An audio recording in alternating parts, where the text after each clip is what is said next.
Muy buenas noches, un saludo tengan todos, que el Señor me los bendiga, que su paz esté siempre con ustedes y que su gracia siempre los acompañe de acá de parte del Ministerio Sembradores de Vida. En nuestro acostumbrado martes por la noche de estudio bíblico con este tema interesantísimo que nos aborda con para ahora nosotros una analogía con una simbología bastante cargada para darnos a mayor profundidad verdades que quizás muchos ya conocen, pero que no le hemos dado tanta relevancia e importancia como el Señor le da en las Santas Escrituras. Así que bien, si usted no ha todavía visto los demás videos y se está topando con pues le invitamos a que entre a nuestro canal de YouTube de Ministerio Sembradores de Vida para que escuche los mensajes anteriores, para que se ponga al corriente y tenga todo el contexto, tenga todo el rompecabezas completo, porque cada uno de los mensajes que el Señor nos da es como una pieza de rompecabezas y cuando tú lo tienes todo, pues logras ver en un gran panorama cuando meditas detalladamente y profundamente todo el consejo de Dios. Así que te invitamos a entrar, a suscribirte, a activar la campanita para que se te notifique cuando tengamos un mensaje nuevo y que esto sea de bendición y de provecho para ti, para los tuyos y que lo puedas compartir, porque para eso lo hacemos, no solamente para edificar a los miembros de nuestra congregación, sino también a todo el cuerpo de Cristo, que el Señor le ponga en el camino este tipo de mensajes para que sea de edificación completa y absoluta para su vida. Así que esa es la motivación para nosotros. Y bueno, te invitamos si estás en tu casa, si has destinado a escuchar este mensaje, pues a poner toda tu atención, buscar tu Biblia, tus apuntes. Si estás en tu hogar, es una recomendación que te doy de evitar que las distracciones y las actividades hogareñas te distraigan para que de verdad esto sea de provecho. Así que bueno, vamos a orar para ir terminando, porque hemos mirado bastantes puntos en este capítulo muy simbólico para nosotros ahora de lo que significa todo esto, y ya estamos prácticamente en la recta final de este capítulo 19 sobre el tema de la vaca roja. Así que bueno, oremos para que el Señor nos siga edificando. Amén. Padre, en el nombre de Jesús le damos muchas gracias por una vez más sentarnos alrededor de su mesa para degustar su palabra, Señor. Espíritu Santo, guíenos a toda verdad y a toda justicia, alumbre los ojos de nuestro entendimiento, háganos entender sabiduría y consejo. Abre nuestros oídos y enséñanos a escuchar. Abre nuestros ojos para ver a Cristo reflejado en las Escrituras, Señor. Muéstrenos la senda de justicia, esas sendas eternas, Señor, que usted quiere que nosotros aprendamos a caminar por ella. Guíe, Señor, nuestros pasos y por su palabra. Use a su hijo, el pastor Jimmy, con la sabiduría que usted le ha dado, Señor, para que tenga una palabra de edificación al cuerpo de Cristo. Que esta palabra pueda bendecirnos a todos y le damos gracias porque es un honor servirle hablando de su palabra, Señor, escudriñándola, profundizando en ella. En el nombre de Jesús, amén. Amén. Bien, hemos mirado, para empezar, lo que implicaba lo que es que la vaca fuera roja, que así como se titula este estudio bíblico, y ha sido uno de los que más vistas tiene nuestro canal, debido a que precisamente ya el título de por sí solo llama mucho la atención y como que despierta la curiosidad del pueblo de Dios para saber qué tiene que ver una vaca roja con el cristianismo y con todo aquello, y ha sido, creo que eso, un título curioso, pero que está tomado de las Santas Escrituras. No es algo que yo tuve que haber inventado como para captar tu atención, sino que la misma Biblia estipula una vaca roja. Así que yo dije, ¿para qué voy a inventar si ya el nombre de por sí solo ya causa intriga y curiosidad? Y nos topamos con este sacrificio tan curioso y tan especial que fue introducido por Dios luego de haber estipulado todo lo que son el ordenamiento levítico y todos los pormenores de este sacrificio especial, porque sí, era un sacrificio que se hacía con una vaca especial, porque no todo el tiempo nacía una vaca 100% rojiza. Era una vaca muy particular, muy peculiar. Este sacrificio se llevaba no dentro del tabernáculo, sino fuera del tabernáculo. Aparte llevaba unos ingredientes especiales para su preparación, tan especiales que era prácticamente muy distinto al resto de los sacrificios, que no se le echaba ningún tipo de ingredientes. Este animal, absolutamente todo se quemaba hasta volverse ceniza. En comparación con los otros rituales de sacrificio, no era así. Este sacrificio tenía una particularidad, que en los otros sacrificios Dios le demandaba a los levitas que tenían que purificarse primero para luego empezar a hacer sus oficios dentro del tabernáculo. Con este sacrificio quedaban impuros a una escala pequeña, pero quedaban impuros todos los involucrados en este sacrificio y tenían que purificarse luego. Es un tipo de sacrificio para un tipo de pecado particular que tenía que ver con el contacto con la muerte, ya sea indistintamente el tipo de muerte que haya suscitado, la persona quedaba ceremonialmente impura y no podía tener acceso al tabernáculo porque lo contaminaba, y por consiguiente iba a contaminar todo el resto del pueblo y tenía que salirse de todo si no se purificaba. Este sacrificio, particularmente hablando, demandaba una purificación de 7 días. Los otros sacrificios, una vez estipulado el sacrificio, ya la persona quedaba limpia de sus pecados automáticamente, es decir, en un corto periodo de tiempo según lo que se tardara el sacrificio en consumarse. Este no, este duraba 7 días, y con otra particularidad, que no era que simplemente la persona se metió en una cuarentena de 7 días, no, sino que durante esos 7 días la persona tenía que limpiarse con el resultado de este sacrificio en el tercer día, en el séptimo día. No le bastaba con pasar la cuarentena, sino que tenía que ser estrictamente, obligatoriamente, en esos 2 días, cumplir con el lavamiento.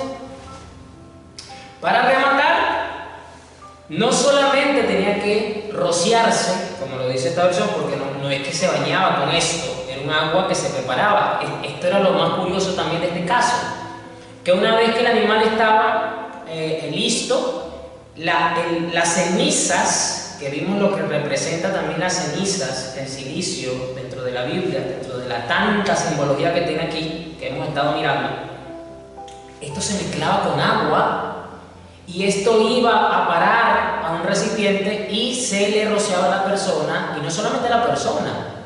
Es curioso porque este sacrificio también dice que había que rociarse sobre el lugar donde la muerte estuvo presente, es decir, donde el cadáver estuvo presente. En el dado caso, por ejemplo, porque aquí vamos a ver ahorita un caso donde dice que si la persona, murió por muertes naturales dentro de su carpa de vivienda, había que rociar toda la carpa con esta agua también, algo que no ocurría con los otros sacrificios de animales.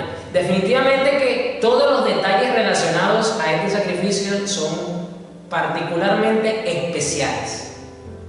Total, en todo sentido. Y son únicos, ¿no? Porque Dios dice que inclusive el sumo sacerdote debe de vigilar, debe de supervisar personalmente esta preparación, aunque él solamente tenga una parte en el proceso de elaboración, que a pesar de ser el sumo sacerdote, a pesar de ser el sacerdote con mayor exigencia y mayor cuidado para no estar impuro, Dios dice, inclusive el sumo sacerdote va a quedar impuro hasta la noche, tiene que lavarse. O sea, aquí no se salvaba nadie, curiosamente, de un sacrificio que se preparaba para purificar personas. Los que lo preparaban quedaban impuros. Miren lo paradójico del caso. Estamos haciendo algo para purificar al pueblo y nosotros quedamos impuros. Algo muy curioso, algo que no ocurría con los demás sacrificios, tampoco. Porque con los demás sacrificios dice que el sacerdote sacrificaba por sus pecados y luego por los pecados del pueblo, y quedaba él primeramente puro y los demás luego quedan purificados. Y a partir de aquí en adelante, que vamos a empezar a leer ya lo poco que nos resta de mirar acá, porque básicamente con este breve resumen también lo que hice fue resaltar los puntos característicos y especiales que tiene este sacrificio. Otro punto es que un poquito, porque ya lo acabo de decir, era un rocío, no es que la gente se bañaba, porque si no, imagínense usted, esto iba a ser un ritual bastante engorroso de realizar, porque como lo acabo de decir, no todo el tiempo nacía una vaca roja. Así que el primer paso para este ritual ya era complicado de lograr. Buscar entre el rebaño, ojo, y no es que una vaca cualquiera, era una vaca que tenía que tener ciertas exigencias como el resto de animales, tenía que ser perfecto. Y otra cosa, no podía haber sido nunca jamás usado para trabajar, ni siquiera para probarle el yugo, para ver cómo le queda. No, tenía que ser en ese sentido totalmente virgen laboralmente hablando, para que me entiendan. Eso es una exigencia también acá. Sí, algo así que me llama la atención que no era fácil hacer el sacrificio, era una vaca que no aparecía todos los días, no nacía todos los días. Pero haciendo un cálculo, en el campamento de Israel por lo menos habían 2 millones y medio de personas. Y cualquier israelita que le pasara eso tenía que pasar por el agua de la purificación. O sea que una vaca, de verdad, no iba a alcanzar como para 2 millones y medio de personas. Tiene que ser algo muy sencillo, un procedimiento muy sencillo, que sea un rocío. Porque un baño no va a alcanzar para tanta gente. O sea que tiene sentido lo que está diciendo, pastor. Realmente es muchísima gente que está involucrada en este aspecto. Otro aspecto curioso de esta agua de purificación, porque a fin de cuentas todo lo que hemos mirado hasta ahorita era para preparar exactamente eso, una agua de purificación. Una vez que esa agua estaba lista, el sacerdote debía de sacarla de los límites del tabernáculo y todo esto, y colocarla incluso el campamento. Bueno, del campamento, y tenía que tener un lugar especial para reposar allí, para guardar esa agua de purificación. Eso es algo también muy curioso, porque eso no ocurría con los demás sacrificios, que todo ocurría dentro del tabernáculo del templo, es decir, en el patio, para los que todavía no están acostumbrados a los términos y no se ubican mucho. El tabernáculo viene siendo el patio del templo, para que me entienda, de la carpa del tabernáculo de Moisés. Ahí se llevaba todo el sacrificio. Nada de eso se llevaba fuera del tabernáculo ni del campamento. Esta sí. Otro dato muy curioso e interesante. Y todo esto tiene una simbología, y la razón es que precisamente el hecho de estar fuera, porque esta agua, recuerden que era precisamente, ya lo acabo de decir, para tratar pecados puntuales. Esto no era para tratar cualquier tipo de pecado. De por sí Levítico nos registra y Deuteronomio que dependiendo del tipo de pecado y del tipo de condición, la persona podía llevar ciertos tipos de animales, que si palomas, corderos, etc., ¿no? Y este era muy puntual, y precisamente como era muy específico y muy puntual, estaba fuera, porque de cierto modo esta agua de purificación representaba también la muerte, representaba también ese estado de mayor impureza, producto del pecado, ¿ok? Porque la paga del pecado es la muerte. ¿Y dónde debe estar la muerte? La muerte debe estar fuera del campamento, la muerte debe estar fuera del creyente, la muerte debe estar fuera del templo. Porque recordemos que ahora el templo del Espíritu Santo es su iglesia. Y yo esto lo voy a decir más que todo por lo que quizás me van a escuchar por primera vez y están nuevos en el Evangelio y están comenzando su caminar y todavía no manejan muchas cosas. Pero claro, la iglesia del Señor no es una estructura física de 4 paredes.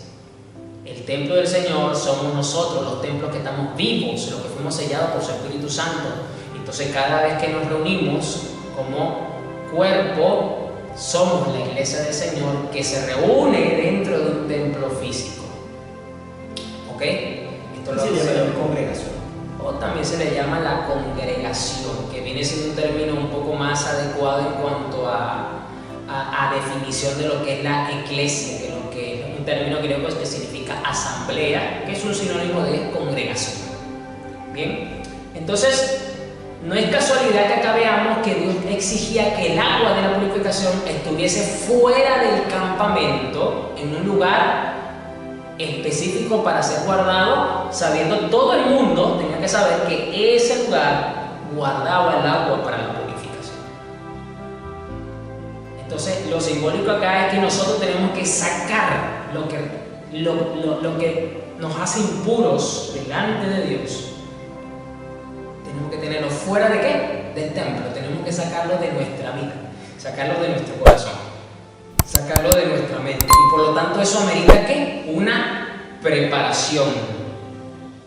Entonces fíjense cómo todo está simbólicamente representado para darnos a entender el alto concepto que nosotros tenemos que tener. Yo no estoy hablando de volvernos legalistas, yo no estoy hablando de volvernos unos religiosos en el mal sentido de la palabra, porque el término religioso hoy día se le ha dado una connotación muy negativa. Entonces cuando a ti te dice, es que ese hermano es muy religioso, es que esa iglesia es muy religiosa, es que ese pastor es muy religioso, siempre la connotación es negativa. Pero, como que se sigue ritual.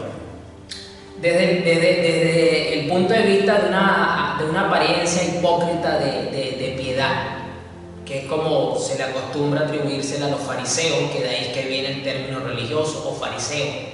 Pero realmente, cuando tú y yo tenemos una devoción pura, una devoción santa, una devoción que busca cumplir con los altos estándares que se nos demanda, sin ningún tipo de condicionamiento humano, denominacional, que no se encuadre dentro de lo que es las escrituras, eso es una buena religiosidad. Entonces hemos satanizado mucho el término debido a los puntos negativos con los que siempre le hemos dado esa connotación, pero el término ser religioso no es un término malo como tal. Simplemente lo hemos satanizado mucho y siempre le hemos dado la vuelta negativa, pero este tipo de religiosidad, este tipo de espiritualidad, este tipo de devoción es lo que Dios quiere para su pueblo. El Señor aquí lo que quería darle a entender al pueblo era que tenía que cuidarse y tener una alta exigencia conscientemente de mantenerse puros para Dios, para que así puedan mantenerse puros entre su pueblo. Eso es fundamental.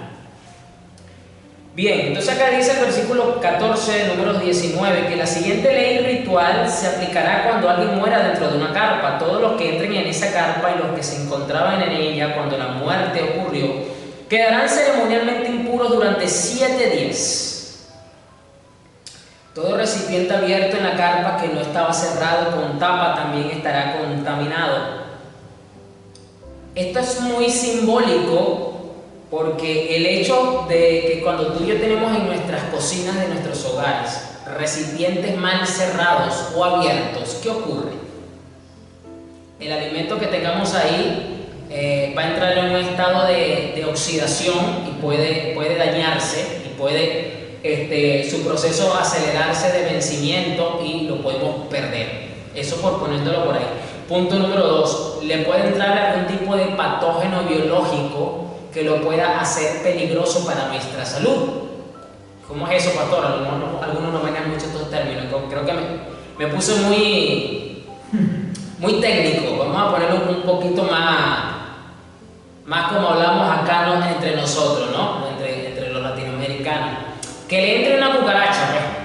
Que le entre una chiripa, que le entre un insecto, que le entre cualquier algo que esté en el ambiente, o que estos animales, que una mosca se pose sobre él. Sabemos que estos son animales, insectos que tienen virus, bacterias que no son compatibles, parásitos que no son compatibles con nuestro sistema, y eso nos puede enfermar. En el caso menos malo, en el caso mayor puede traer una complicación de salud seria. ¿Y eso por qué? Porque por descuido quedó mal cerrado o simplemente quedó abierta y expuesta a la intemperie. Entonces, de esta manera, el hecho de que Dios le diga acá en el versículo 15 que todo recipiente abierto en la carpa que no estaba cerrado con tapa también estará contaminado, eso nos habla precisamente de que así como en nuestras cocinas podemos tener esos detalles en la que se nos puede pasar por algún tipo de descuido o por no prestar atención suficiente, y aquí quiero hacer mucho énfasis, nos puede pasar a nosotros en nuestra devoción, en nuestra vida espiritual, en nuestra comunión, en nuestro corazón, en nuestro espíritu, en nuestra alma, por no estar pendientes en algún detalle, podemos tener una pequeña brecha abierta y va a entrar la contaminación. Nuestra vida espiritual se va a afectar. en el caso menos malo, como yo lo dije, podemos sufrir de algún tipo de problemilla, y eso va a ser un problema. Aquí vemos la simbología otra vez. Así es. Y si alguien en el campo abierto toca el cadáver de alguien que mataron a espada o que murió de muerte natural, o si alguien toca un hueso de ser humano o una tumba, es decir, o una tumba, o sea, pisar una tumba siquiera, o rozar una tumba, eso es un tipo de toque. Pastor, pero simplemente lo rozó, sí, pero lo tocó. Roce no, es un tipo de, o sea, hay contacto, eso es tocar. Esa persona quedará contaminada durante 7 días. Versículo 17. Para quitar la contaminación, pongan en un frasco de las cenizas de la ofrenda quemada de la purificación y echen agua fresca sobre ella. Creo que la Reina Valera traduce vasija, si no me equivoco. Números 19, 17. Recipiente. 10. Agua corriente en un recipiente. A ver, quiero ver cómo lo dicen otras versiones acá. Claro, en el 15 se habla de vasija, pero en el 17 habla de recipiente. Ok, no, aquí habla de recipiente también. Bueno, ¿cómo dice el Señor que había que quitar acá? Para quitar la contaminación, pongan en un frasco parte de la ceniza de la ofrenda quemada, de la purificación, y echen agua fresca sobre él. Después, alguien ceremonialmente puro tomará una rama de hisopo y la mojará en el agua. Esa persona debe rociar el agua sobre la carpa, sobre todos los muebles de la carpa y sobre las personas que estaban en ella. También sobre la persona que tocó un hueso humano o tocó a una persona que mataron o que murió de muerte natural. Ya va, pastor, pero acabamos de leer que Dios le dice que alguien que simplemente estaba durmiendo en la habitación de al lado, que no tuvo nada que ver con el que se murió en la otra, también hay que echarle el agua. Sí, eso es lo que dice. Lo vuelvo a leer. Esa persona debe rociar el agua sobre la carpa, sobre todos los muebles de la carpa y sobre las personas que estaban en ella. Es decir, las que no tuvieron contacto con el cadáver, también había que rociarles el agua, porque estaban ceremonialmente impuros. Pastor, pero esta medida no es como exagerada, esta medida no es como que me cuesta entender por qué, si ya estamos entendiendo que fue sobre aquellos que habían tocado, ¿qué necesidad tenían aquellos que ni siquiera tenían contacto, sino que se enteraron en la mañana de que también se les rociase del agua? Pues aquí hago mención de lo que Pablo dice en Corintios 5, que ya lo mencioné en otras veces anteriores, de que un poquito de levadura leuda toda la masa, hablando en 1 Corintios 5, y él da una orden apostólica de que a esa persona que estaba pecando lo sacaran, lo excomulgaran, como también se le entiende, se le dice, de la congregación, y luego dice, porque un poquito de levadura leuda toda la masa. De hecho, la persona que estaba inmunda o impura contaminaba todo el campamento. Una persona puede contaminar todo el campamento. Entendamos el aspecto simbólico de lo que estamos mirando, como hemos estado abordando en Números 19, entendiendo que lo que Dios nos quiere decir es que nosotros, ni individual ni colectivamente, debemos tolerar el pecado. Sí. Eso es lo que Dios nos quiere enseñar. Que una sola persona que esté contaminada tiene el potencial, el altamente potencial de contaminar al resto con el pecado, con ese mismo pecado o con cualquier otro tipo de pecado, como lo dice Pablo en 1 Corintios 5. Un poquito de levadura, no dice leuda un poquito la masa o una parte, dice leuda toda la masa. Yo esta mañana estaba conversando con una persona sobre un caso que está pasando ahorita en una organización internacional bastante grande, de una iglesia, de la denominación de la iglesia pentecostal, donde pues uno de sus principales líderes salió a relucir un caso pues de pecado y todo aquello, y esto ya tiene tiempo, y bueno, la iglesia tuvo que apartar a este ministro de sus funciones, de su oficio, y apartarlo en un estado de disciplina. Esto debido a que pues, se comprobaron todas las acusaciones que se habían hecho en su contra sobre una acción bastante pecaminosa. Y pues el ministerio, el cuerpo tuvo que, pero esto lo hicieron, vamos a decirlo así, que entre comillas un poco tarde.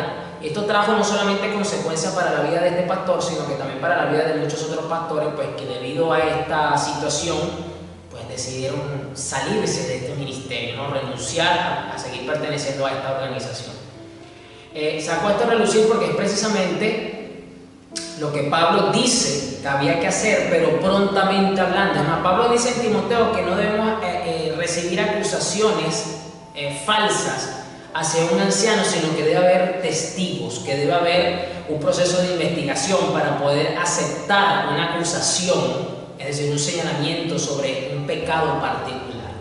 Esos son los procederes que hay que hacer. En este caso, pues, esta iglesia se comprobó dicho caso, pero un poco tardío, ¿no? Pero al fin de cuentas, pues, se tomaron las restricciones del caso. Entonces, ¿qué fue lo que hicieron? Apartar a esta persona del resto. ¿Por qué? Y más cuando una persona así de tanta envergadura, porque un poquito de levadura, leuda toda la masa. Entonces, ¿qué es lo que se necesita? Que la persona se purifique y que toda la iglesia entienda que no podemos tolerar, no podemos ser permisivos con ningún tipo de pecado. Así es. Eso es lo que Dios aquí nos muestra con esta acción de que aquel que también estaba en la habitación de al lado, que en la mañana se enteró que fulanito se murió, también tenía que ser purificado por las aguas. La persona que estaba en ella, también sobre la persona que tocó un hueso humano, o tocó a una persona que mataron, o que murió de muerte natural, o tocó una tumba. La persona ceremonialmente pura rociará el agua sobre los que quedaron contaminados el tercer y el séptimo día. Esto lo vimos, creo que fue la semana pasada, lo que significaba la implicación de lo que era el tercer y el séptimo día. Y después, el séptimo día, las personas en proceso de purificación deben lavar sus ropas y bañarse. Es decir, completaban el ciclo, completaban el ritual, eran rociadas con esta agua, con las cenizas y todo aquello. Luego debían lavar sus ropas con las que en ese momento quedaron impuros, y luego tenían que bañarse ellos. Fíjese que habían, vamos a decirlo así, 3 capas de purificación. La externa, la primera, que era el agua de este ritual con la que se preparaban. Después venía el ropaje y luego venía el cuerpo. ¿Qué nos habla esto de estos 3 niveles o de estas 3 etapas de purificación que Dios exigía que tenía que hacer? Que irremediablemente Dios quiere que su pueblo profundice en la santidad que dice tener. Que Dios que Dios quiere que su pueblo tenga realmente un sentido, un verdadero arrepentimiento de los pecados de los cuales dice arrepentirse. Que no sea realmente algo superficial porque me descubrieron, porque es que la incomodidad que tengo, porque ya me siento mal de conciencia, entonces me arrepiento, porque yo sé que en el fondo es el Espíritu Santo haciendo su trabajo, pero ya yo me quiero quitar esta incomodidad de encima porque no me deja estar quieto y bueno, me voy a arrepentir. No, Dios quiere que realmente tengamos una limpieza profunda y permitamos que el agua de su palabra, que es el agua de la purificación, penetre todo nuestro ser. Por eso que la primera parte o la primera etapa, luego la segunda etapa que es la ropa, y luego la última parte que es el cuerpo. ¿Qué es el cuerpo? Que cuando usted se mete en el baño a bañarse, ¿qué es? ¿Qué es? Es usted, cuando usted se desnuda ahí debajo de la regadera. Ese eres tú en tu esencia más visible. Eso eres tú. Y no todo el mundo te puede ver así, en tu esencia, al desnudo, allí. Y eso es lo que Dios quiere, que hasta lo más profundo quede limpio. Así es. Amén. Miren entonces la simbología que encontramos en esto. Definitivamente que esto es un capítulo hermosísimo, que yo le doy las gracias al Señor, que nos está dando el entendimiento y la interpretación para nosotros ver estas verdades tan hermosas pero que la hemos manejado de una manera un poco distorsionada o de una manera muy superficial y liviana. Pero eso es lo que Dios quiere, porque cualquiera puede decir, ah bueno, pero si ya le echaron el agua el tercer día y el séptimo día ya está listo. No, Dios viene y dice, bueno, hagan el séptimo día, el último, se va a quitar la ropa, la va a lavar y se va a bañar él. Pareciera como que innecesario, pero no, recordemos que todo esto tiene una razón de ser, y lo que Dios quería era que en la conciencia de su pueblo quedara profundamente marcada de que la purificación es un estado que deben de apreciar y de valorar. ¿Por qué? Porque entonces cuando esta gente valoraba la purificación, que para ellos era muy importante, ellos estaban pendientes, muy pendientes de por dónde caminaban. Y como ya yo lo explicaba antes, en aquella antigüedad no es como ahorita que las calles están organizadas, faltaditas, esto, que los cementerios están por allá. No. La cosa era bastante rudimentaria, campestre, arcaica. Y como lo dice aquí, alguien podía ir por un camino y se murió, le dio un infarto y ahí quedó. Ahí no iban a venir organizaciones públicas, funcionarios públicos a recoger cadáveres, a buscar familiares para darle cristiana sepultura. Ahí murió, ahí quedó. ¿Sabe que ya estaba meditando sobre ese punto? En el camino que iba hacia Jericó, cuando aquel hombre lo asaltaron, lo golpearon, estaba casi muerto en el piso, y vino un levita y no tocó a esa persona, pasó por un lado. Vino un sacerdote y tampoco lo tocó. Pero vino uno que no tenía esa, digamos, limitación, que puede tocar a cualquiera, y fue que tocó, que era el buen samaritano. Que se dio cuenta que no estaba muerto, porque quizás los dos primeros, ahorita que estamos hablando de esto, quizás los dos primeros pensaban que estaba muerto. Y como la ley dice, no, yo no puedo tocar nada al cadáver, estaba analizando eso. No quisieron tocarlo. Lo que pasa es que nosotros siempre lo hemos visto desde el punto de vista religioso, pero este tipo es religioso, porque no lo habrá tocado, ¿no? Es que tiene una razón. Es que estoy viendo ahora, es que una razón, o sea, ¿por qué ellos no tocaron a esa persona? No se quisieron arriesgarse, ese está vivo, no estaba vivo, pero como estaba tan mal herido, es decir, estaba bastante, a lo mejor estaba inconsciente un poco, no se podía mover, entonces. Jesús hace el énfasis de que prefirieron ellos cumplir la ley y no darle asistencia a la persona que estaba herida. Aquella persona no estaba cumpliendo la ley y le dio asistencia. Por eso la ley ceremonial. Exactamente.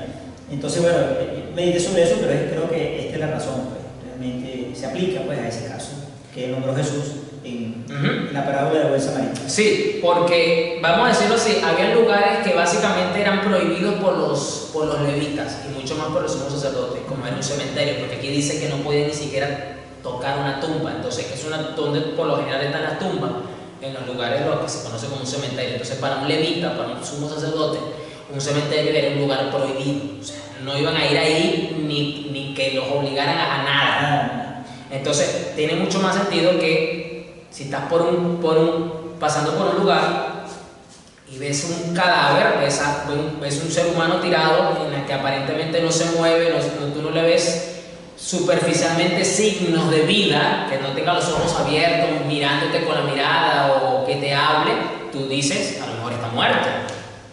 Y como está muerto, pues entonces la ley dice que yo no puedo tocarlo porque quedo yo impuro, entonces yo no me voy a arriesgar. Tiene totalmente sentido desde este punto de vista la razón. Sí.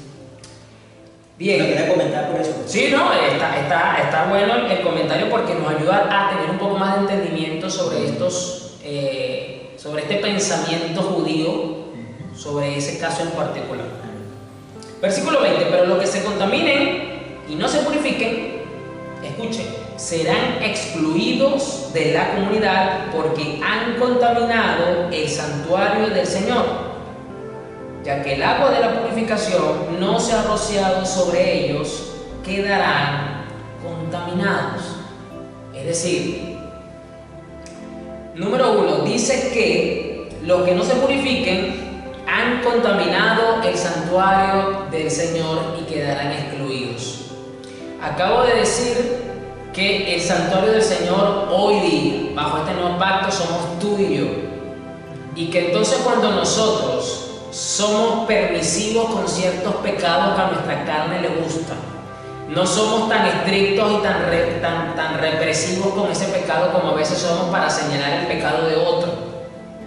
Cuando entonces nos hacemos de la vista gorda y dejamos que el pecado ahí, la carne se aproveche, la carne se columpie y disfrute, llega un punto donde el Señor tiene que aplicar la mano fuerte, la mano dura.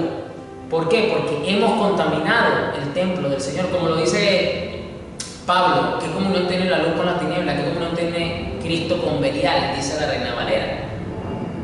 ¿Por qué? Porque sois templos del Espíritu Santo. Así es. Entonces, esto nos habla acá de que necesitamos de verdad tener en alta estima esto. Otra cosa, ahora tiene mucho más sentido, vuelvo otra vez a citar ese pasaje, de que entonces Pablo aplica ese sentido de este nivel de exigencia, de purificación, lo llama y lo traslada a la iglesia ahora. Entonces no es algo nuevo, sino que Pablo recibió la iluminación sobre algo que ya ellos conocían para ver cómo tratar con alguien que no quiere dejar una vida pecaminosa, un estilo pecaminoso, y por el bien de la comunidad, del cuerpo de Cristo, del santuario de Cristo, que es su iglesia, esa persona debe ser excluida porque se quiere mantener contaminada. Vean cómo entonces la disciplina, la doctrina de la disciplina, está envuelta o viene mostrada, viene motivada a un alto sentido de lo que es la santidad del santuario del Señor. O sea, es buscar la purificación de la persona para que se limpie y para mantener la pureza del resto del santuario, del resto de las piedras vivas, de su iglesia, que somos usted y yo. Entonces ese es el propósito. Y fíjense cómo Pablo acá lo traslada el principio que vemos acá reflejado y lo lleva, basado también pues evidentemente en la enseñanza de nuestro Señor Dios dio, pero vemos la armonía bíblica en todo esto, que es el mismo principio. ¿Y eso por qué? Porque se ha contaminado el santuario. La paga del pecado es muerte, pero obviamente. La paga del pecado es muerte. Ahora, tomando el punto que está diciendo el pastor Carlos, ¿qué dice la Escritura en Apocalipsis? Que ni los fornicarios, ni los hechiceros, ni los homosexuales, ni los mentirosos, ni los estafadores, etcétera, etcétera, etcétera, etcétera, entrarán al reino de los cielos, sino que quedarán ¿qué? Fuera del reino, y su parte está ¿con qué? Con Satanás y sus demonios en el lago de fuego y azufre. Así es. ¿Qué nos habla entonces? Que ese tabernáculo no entra cosa impura. Apocalipsis 22:15. Apocalipsis 22:15. Apocalipsis 22:15. A ver, te lo quiero leer acá en el TV como lo dice. Apocalipsis 22:15. Benditos son. Mire la similitud que habla acá, Apocalipsis 22:14. Benditos son los que lavan sus ropas, a ellos se les permitirá entrar por las puertas de la ciudad y comer del fruto del árbol de la vida. ¿Qué acabamos de leer? Y lea el 21:8. Ya va, que lo quiero conectar acá con número 19, versículo 19, que dice ¿qué? Que deberían de ¿qué? Lavar sus ropas. También, y aquí dice en Apocalipsis, benditos son los que lavan sus ropas, porque ellos van a entrar y van a comer. Y luego el versículo 15 dice, fuera de la ciudad están ¿quiénes? Los perros. Simbólicamente en la Biblia, ¿qué representa el perro? Era un animal inmundo, ¿ok? Y por eso dice acá que representa a los que practican la brujería, los que cometen violencia sexual, asesinos, así, los que tienen un estilo de vida pecaminoso, los que están contaminados por el pecado. ¿Y qué dice el números 19 que acabamos de leer? Bueno, que los que no se purifiquen quedan excluidos. ¿Por qué? Porque han contaminado el santuario y ninguna cosa impura entra al santuario. ¿Cuál es? 21:8, que es la cita exactamente que le estaba hablando. 21, okay, Apocalipsis 21:8. Apocalipsis 21:8 dice, pero los cobardes, los incrédulos, los corruptos, los asesinos, los que cometen violencias sexuales, los que practican la brujería, los que rinden culto a ídolos y todos los mentirosos tendrán su destino en el lago de fuego que arde con azufre. Esta es la segunda muerte. O sea, el versículo 15.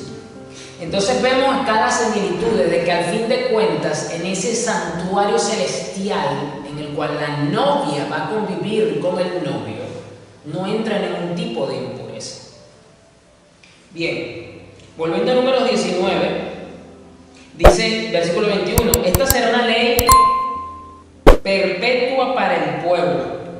Aquellos que rocíen el agua de la purificación deben lavar su ropa después de hacerlo, y todo el que toque el agua usada para la purificación quedará contaminado hasta el anochecer. Esto es lo paradójico que lo comenté al principio, una cosa así. Porque el agua que te purifica, aquel que, yo puedo decirlo de esta manera, aquel que la toque por ocio, aquel que no le queda dar un uso adecuado según la estricta norma que Dios había establecido, acarrea una impureza para su vida. ¿Qué nos quiere decir esto Dios entonces con este detalle en particular acá? ¿Qué rescatamos nosotros ahorita en este tiempo? ¿Cómo yo puedo aplicar este pasaje? ¿Dónde está esa verdad aplicable a mi vida? Bueno, que cuando usted y yo no tenemos temor de Dios, nosotros tomamos a la ligera el nombre del Señor, lo tomamos en vano, y las cosas santas no le damos la seriedad que amerita. Y eso es un pecado delante de Dios. Así es. Porque no hay pureza. Por decirlo de una forma muy coloquial, con las cosas de Dios no se juega. Así es. El no tener la reverencia santa suficiente acarrea un pecado delante de Dios. Y esto no es primera vez que vemos esta enseñanza acá. Voy a poner un caso también que a lo mejor usted, cuando ya yo lo nombre, inmediatamente usted lo va a relacionar, sobre todo con los que ya están un poquito más, un poquito más creciditos en el Evangelio. La famosa historia de los hijos de Aarón, que ellos tomaron a la ligera el tema del incienso y quisieron levantar la ofrenda del incienso de una forma muy ligera, de una forma muy superficial, de una forma muy irreverente. ¿Y cuál fue el resultado de eso? Dice que levantaron un fuego extraño, que a Dios no le agradó y les quitó la vida. Y eso sirvió de escarmiento, eso sirvió de enseñanza para el resto del pueblo. Otro momento, ahora más Nuevo Testamento, donde podemos encontrar algo así de fuerte. Yo lo puedo citar con el caso de la pareja esta de esposos que engañaron al Espíritu Santo, que se me olvidó el nombre. Se llama Ananías y Zafira. Ananías y Zafira.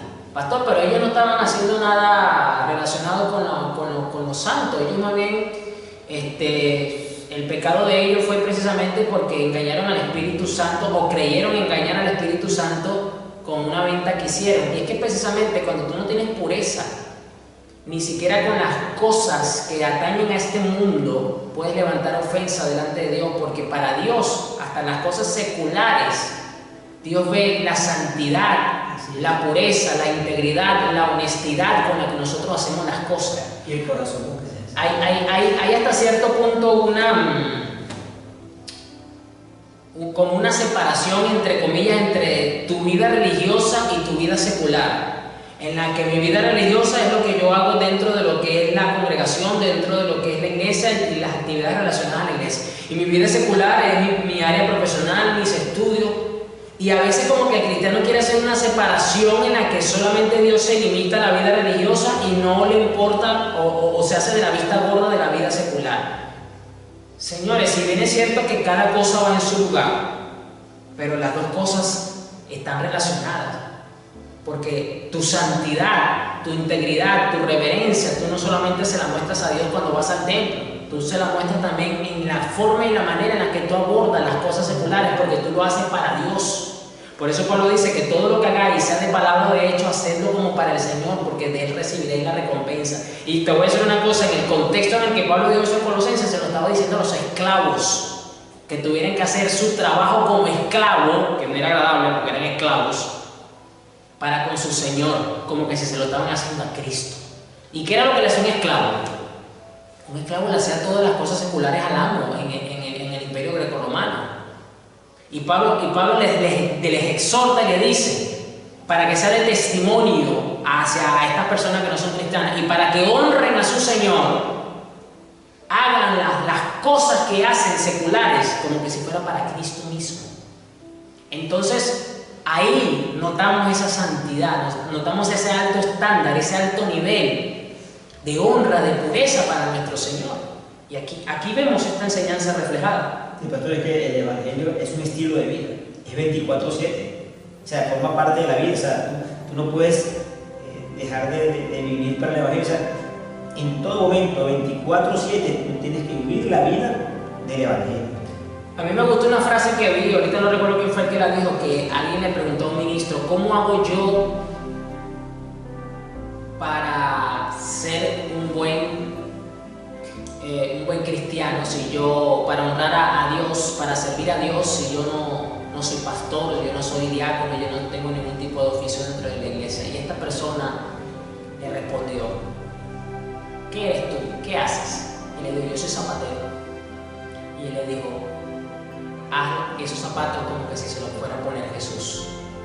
Vende esos zapatos como que si el dueño de esa tienda es Jesús y tú te tienes que rendir cuenta por la venta de ese zapato.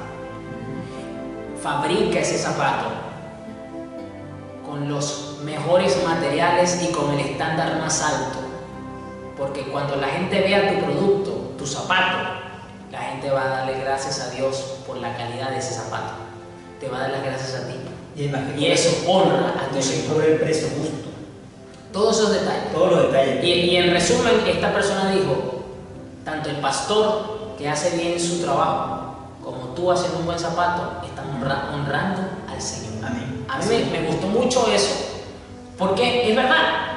O sea, de esa manera dignificamos a Dios, de esa manera tenemos un estándar alto según lo que el Señor demanda para nosotros.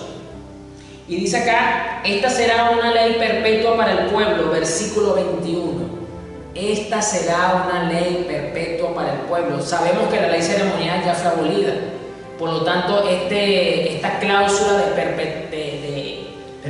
perpetuidad queda plasmada en la historia. Pero este principio, esta verdad, esta esencia, esta virtud celestial que vemos acá y que hemos estado mirando a lo largo ya de varios martes, definitivamente que es perpetua. Lo que este rito ceremonial señala, que es todo lo que hemos mirado hasta ahorita y hemos hallado estas verdades que podemos aplicar a nuestra vida, es perpetua. Porque eso no ha pasado, eso está vigente totalmente, y eso es lo que rescatamos de una forma valiosa. Esas son las perlas que no se las podemos tirar a los cochinos, porque los cochinos, por cierto, era otro animal inmundo para los hebreos. Y entonces, ¿qué es una perla? Algo de mucho valor que no debe de ser dada a algo impuro, a alguien que es impuro. Solamente alguien puro va a valorar las cosas que realmente tienen virtud. Así es. Y toda cosa o toda persona que toque a alguien contaminado quedará ceremonialmente impura hasta el anochecer.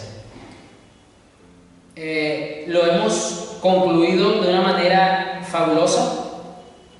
Creo que ha sido bastante edificante mirar cada uno de estos aspectos simbólicos, y podemos decir a resumidas cuentas que entonces, haciendo un breve resumen de todo lo que es este mensaje de la vaca roja, podemos decir que el Señor demanda que tengamos siempre a la mano el arrepentimiento, que tengamos siempre a la mano la disposición del corazón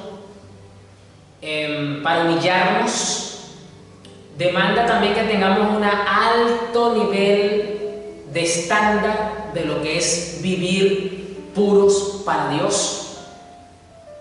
Demanda también que no seamos tolerantes, y aquí voy a ser muy específico, porque a veces cuando se escucha esta frase dice, bueno, para con los demás. No, y por eso lo voy a decir así, que seamos muy exigentes, que seamos muy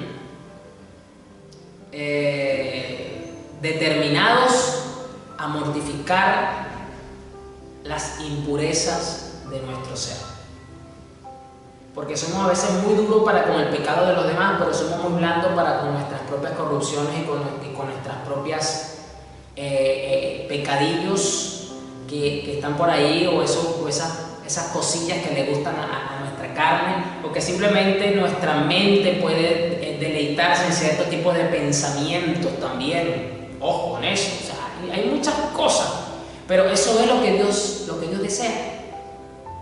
Que como cuerpo en Cristo rescatemos realmente la majestuosidad, la belleza, el valor de lo que es la pureza y la santidad, para que tampoco como congregación le toleremos el pecado a nadie, indistintamente de la posición que tenga. Ojo con eso. Esto es algo muy importante también, muy necesario también. Así mismo es. ¿Qué más podemos acá a resumir? Creo que eso, que me parece hermosísimo, entender que es el agua de vida que salta para vida eterna, la que nos purifica y la que nos alimenta. No sé si el pastor Carlos quiere añadir algo más sobre este punto, que quizás habrá otro puntillo por ahí, pero hoy por lo menos, hoy concluimos con el número 19. Quizás habrá algo más por allí relacionado que quizás lo pueda traer para el próximo martes, pero en lo que respecta al capítulo base de lo que es la vaca roja, su relevancia, su importancia y toda esta verdad simbólica que está acá metida, creo que tenemos bastante para meditar, considero. Que de hecho se patenta, se evidencia que el Antiguo Testamento está totalmente asociado al Nuevo Testamento. Son principios de lo que es la fidelidad de Dios, la integridad de Dios, lo que es la santidad, la pureza. La palabra es una solamente, no podemos disasociar del Antiguo y del Nuevo Testamento, de cómo están unidos, cómo están concatenados, cómo Pablo hacía, cómo vimos la parábola de Jesús con respecto a Samaritano. O sea, estamos viendo muchas cosas que tienen una asociación perfecta, Antiguo y Nuevo Testamento. Por eso es que tenemos que cumplir a cabalidad con el 100% de la Escritura, que es útil, toda la Escritura, para redarguir, para soltar, para estudiar justicia. Entonces es importante, y seguir este lineamiento. Este estudio por ejemplo, a mí me glosó de tal manera que el domingo pasado me inspiró para llevar la predica de santidad y pureza, viendo todo esto de la pureza, lo que es el pecado. O sea, porque el pecado, apagar el pecado es la muerte, y tiene contacto con la muerte, y era como un pecado, y entonces, wow, eso tiene que ver a ambas cosas, y entonces me inspiró a realmente analizar y llevar todo a la conclusión que la paga del pecado es la muerte. Tengo que tener cuidado de no estar tocando las cosas que nos van a apartar del Señor, que nos van a hacer impuros. De hecho, las concupiscencias tenemos que cuidarnos de ellas. O sea, tenemos que tener mucho cuidado. Realmente el estudio es muy bonito, el estudio realmente, verdad que como creyentes nosotros debemos realmente interiorizarlo, porque la vida cristiana es una vida de santidad, de pureza, de integridad. Acaba de decir, como dice el pastor, o sea, lo que tú hagas como zapatero da un gran testimonio. Yo particularmente en el tiempo que estuve trabajando en una empresa al frente, hacía lo posible para que mi testimonio fuera mi trabajo, mi vida. O sea, yo predicaba con mi testimonio, hacía lo que hacía el zapatero, o que le sugirió a la persona al zapatero. ¿Por qué? Porque si nosotros con nuestro testimonio testificamos de que Dios es de nosotros, mira, esa gente va a creer en Cristo. Es decir, este cristiano de verdad, este practica lo que predica. Entonces, el estudio es muy lindo. De verdad que ojalá los hermanos lo puedan valorar y lo puedan volver a escuchar. A mí me ha inspirado mucho realmente, porque es una revisión de nuestra vida como creyentes. O sea, es como mantenerse en los principios eternos, conocemos esta noche quién se va a quedar. Definitivamente. No sabemos quién va a amanecer mañana. Entonces, hay que vivir cada día como si fuera el último. No sabemos si era el último. Hay que tener cuidado de que estar a cuentas con Dios todos los días. Todos los días. Esto es una vida. El Evangelio es una vida, es un estilo de vida. Es verdad que es un curioso nuevo nombre, la vaca roja, pero de verdad tiene muchísimo contenido. De verdad, como el pastor Jimmy lo hizo una posición magistral. De verdad que Dios ese fue el Señor que le puso eso para que usted lo enseñara. Sí, honestamente, pues a usted le impactó mucho este estudio, a mí también, porque no me esperaba ver tanta simbología tan hermosa, explicada con detalle, como Dios lo plasmó para que su pueblo tuviese esa conciencia profunda realmente de lo que es la santidad, de lo que es la pureza, de lo que es realmente como Dios desea que tratemos con la muerte, simbólicamente hablando a través del pecado, porque la paga del pecado es la muerte, por lo tanto no hay nada que contamine más el santuario que el pecado. Así mismo es. Así que bueno, oremos. De verdad yo deseo que el Espíritu Santo pues te edifique. Si este mensaje inspiró al pastor Carlos para traer un mensaje a la iglesia, pues yo espero que también, así como el Señor hizo eso con él, pues yo espero que cada persona que escuche este estudio bíblico, cada uno de estos mensajes realmente también se vea inspirado, se vea motivado a buscar ese nivel de estándar alto de pureza a través de este mensaje. Y bueno, quién sabe lo que Dios más puede hacer, pero que de verdad eso es lo que nosotros anhelamos y deseamos, que esto sea de verdad de bendición para todo aquel que lo escuche. Así que bueno, vamos a orar. Amén. Padre, en el nombre de Jesús, gracias. Estamos muy agradecidos, Padre, porque usted ha sido bueno. Gracias por haber inspirado a su hijo el pastor Jimmy a través de este estudio, Señor, maravilloso, hermoso, de lo que es la vaca roja y los principios que están aplicados acá, del fundamento, Señor, como creyentes de su iglesia, de sus principios, de su amor, su corazón, de sus mandamientos y estatutos.